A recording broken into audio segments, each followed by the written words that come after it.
सम्मानित राष्ट्रवादी साथियों, मैं श्रीनिवास राष्ट्रवादी संस्थापक भारत रक्षा दल ट्रस्ट देश में वर्तमान में चल रहे विधायिका और न्यायपालिका के बीच में जो एक संघर्ष की स्थिति का निर्माण हो रहा है, उस संदर्भ में अपनी संस्था भारत रक्षा दल ट्रस्ट की ओर से अपनी बात रखना चाहता हूं।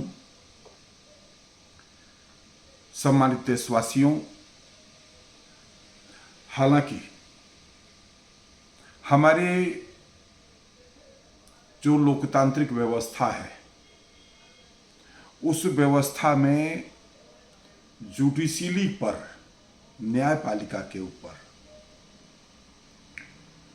आलोचनात्मक टिप्पणी को बहुत ही गंभीर माना जाता है और हर एक नागरिक इस बात का ध्यान रखता है, प्रयास भी करता है कि वह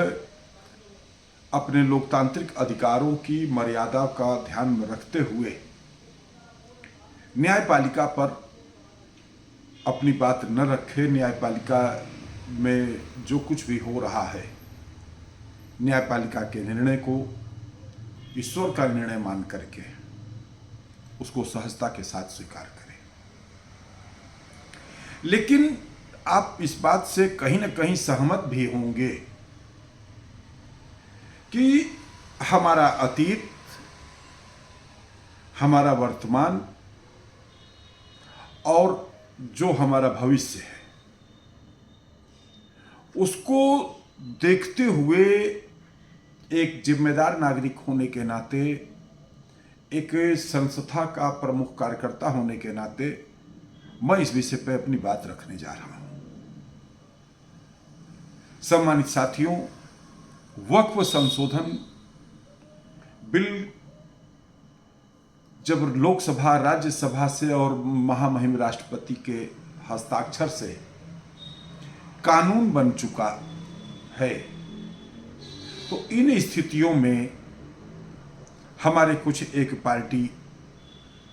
जिसमें अप्रत्यक्ष रूप से इंडिया गठबंधन के लगभग दलों की वैचारिक सहमति और उन्हीं लोगों की तरफ से एक प्रकार से सुप्रीम कोर्ट में जो कानून वक्फ संशोधन बिल का बना है, उसके खिलाफ याचिकाएं दायर की गई और उस पर माननीय न्यायालय ने, सुप्रीम कोर्ट ने सुनवाई भी किया और एक सप्ताह का समय देते हुए एक प्रकार से उसको स्टे भी कहा जा सकता है कि वक्फ बिल जो पास हुआ है उस पर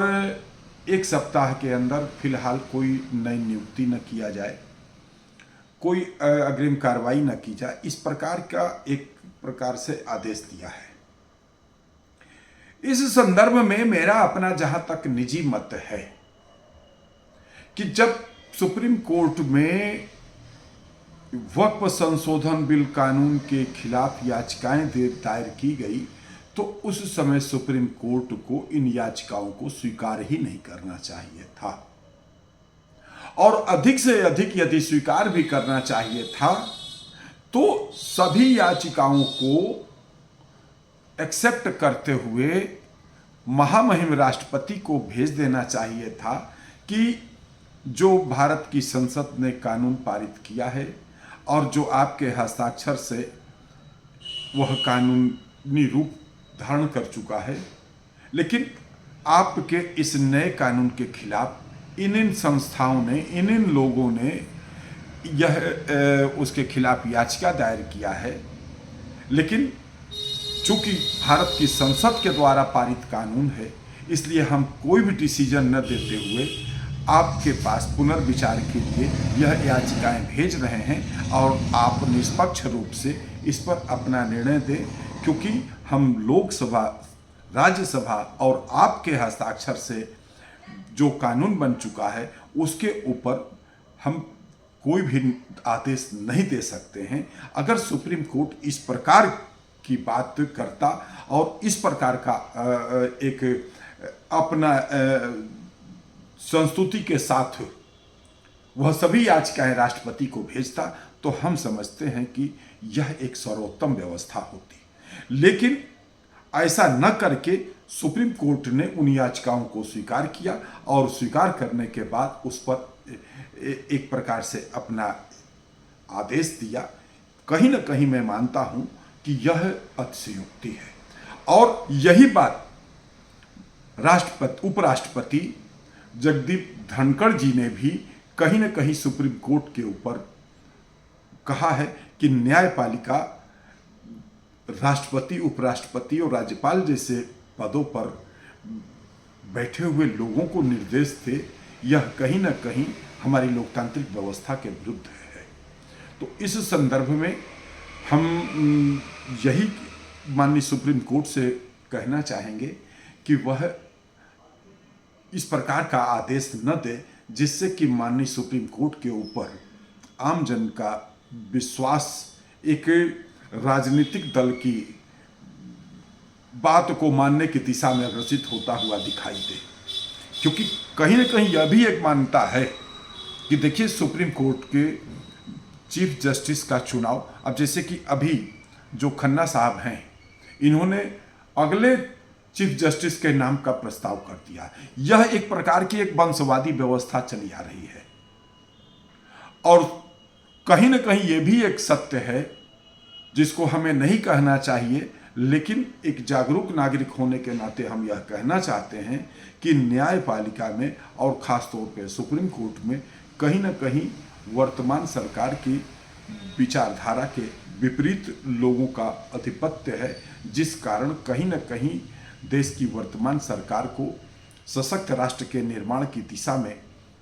जो कार्य करने चाहिए वह स्वच्छंद रूप में नहीं कर पा रही है। इसलिए इन स्थितियों में मैं फिर से सुप्रीम कोर्ट से यह बात कहना चाहता हूं कि आप इस प्रकार की व्यवस्था न दें, क्योंकि आप भी सत्य को जानते हैं कि आपकी व्यवस्था, आप अगर आदेश भी देते हैं तो फिर से भारत की संसद को यह अधिकार है कि वह आपके आदेश को पलट सकता है। सहवानों का प्रकरण और आरक्षण के मुद्दे के ऊपर राजीव गांधी की सरकार में और अटल बिहारी वाजपेयी जी की सरकार में ऐसा हो चुका है। इसलिए भारत के संसद के पारित कानूनों को कानून का दर्जा दे दिया जाना चाहिए, उस पर